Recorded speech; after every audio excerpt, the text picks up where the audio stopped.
బొమ్మడివాడం అనే ఊరిలో సత్యనారాయణ అనే రైతు ఉన్నాడు. అతను గొప్ప దయాగుణం కలవాడు. సముద్రానికి దగ్గరగా ఉన్న కొండపై అతని పొలం ఉంది. కొండ దిగువన కూడా కొన్ని పంట పొలాలున్నాయి.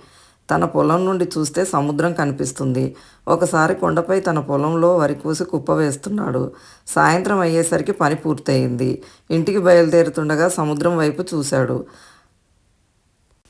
కడలిలో నీరు బాగా వెనక్కి వెళ్ళిపోవడం గమనించాడు. అంతే, వెంటనే ఏదో ప్రమాదం రాబోతుందని గ్రహించి కొండ కింద పొలాల్లో పనిచేస్తున్న వారిని బిగ్గరగా పిలిచాడు.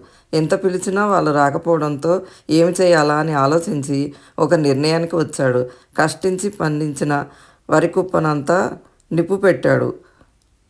అది గమనించి చుట్టుపక్కల వాళ్ళు, కింద పొలాల వాళ్ళు కొండపైకి వచ్చారు. పైకి వస్తున్న తమను సంతోషంగా చూస్తున్న సత్యనారాయణను చూసి అందరికీ ఆశ్చర్యం వేసింది. ఇంతలో సముద్రం ఉగ్రరూపం దాల్చి రాకాసి అలలు ఎగిసిపడి కొండ కింద భాగాన్ని ముంచెత్తింది. తమ పంటను నష్టపోయి మరీ తమ ప్రాణాలు కాపాడిన సత్యనారాయణను అందరూ కృతజ్ఞతలు తెలిపారు.